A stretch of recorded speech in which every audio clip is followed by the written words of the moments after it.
இவ பாவம் பண்ணிட்டா, அதுக்கு தான் அவளுக்கு பொண்ணு பிறந்திருக்கு.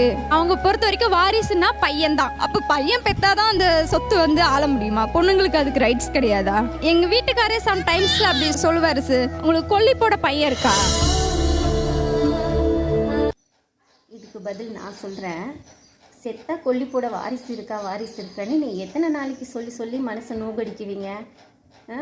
அங்கங்கே புள்ளியே இல்லைன்னு ஹாஸ்பிட்டலில் தவம் கெடுக்கிறாங்க. நமக்கு 2 குழந்தை 3 குழந்தை பெற்றிருக்கோமேனு சந்தோஷப்படுங்க. இன்னொன்று சொல்கிறேன், நாம் செத்தா கொல்லி போட்டு எரிக்கிறாங்களா இல்லை மண்ணை போட்டு பொதிக்கிறாங்களான்னு பார்க்க போகிறோம்.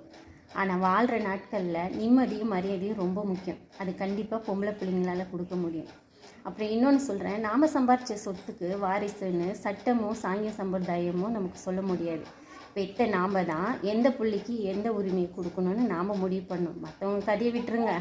அப்புறம் இன்னொன்று சொல்லிக்கிறேன், ஒரு பொண்ணுக்கு குழந்தை வரோன்றது யார் கொடுக்குறது? நிறைய பேர் சொல்லுவாங்க கடவுளாக பார்த்து கொடுக்குறதுன்னுட்டு. ஆனால் என்னை பொறுத்த வரைக்கும் ஒரு பொண்ணுக்கு புள்ள வரும் புருஷன் தான் கொடுக்குறான். சரிங்களா? அந்த காலத்தில் சொல்லுவாங்க, சட்டியில் என்ன இருக்கோ அதுதான் அகப்பையில் வரும்னு. அதுக்கு அர்த்தம் எல்லாருக்கும் புரிஞ்சிருக்கும்னு நான் நினைக்கிறேன். ஸோ ஒரு பொண்ணுக்கு புருஷன் தான் புள்ள பாக்கியம் கொடுக்குறான். அது வெளியே வரும்போது பொண்ணா பையனான்றது அது வேறு. எந்த புள்ளையாக இருந்தால் என்ன? ஒரு குழந்தைய சுமந்து பெற்றெடுக்கிறதுன்றது எவ்வளோ பெரிய வழி தெரியுமா? ஆனால் நிச்சயமாக இந்த மாதிரியான வார்த்தையெல்லாம் எந்த ஆணும் ஒரு பெண்ணை சொல்லி நோகடிக்கிறது கிடையாது.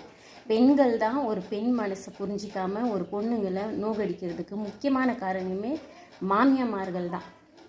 ஏன் நீ 3 பொண்ணை பெற்று எடுத்துருந்தீங்கனாக்கா உனக்கு அந்த வழி தெரியும். நீ ஆம்பளை பிள்ளைய பெற்றன்ற கர்வத்தில் இருக்கிற. உன்னை தெருவில் உட்கார வச்சு சோறு போடுற அன்றைக்கி நீ பெற்ற ஆம்பளை புள்ளியோட யோகிதை என்னன்னு தெரியும்.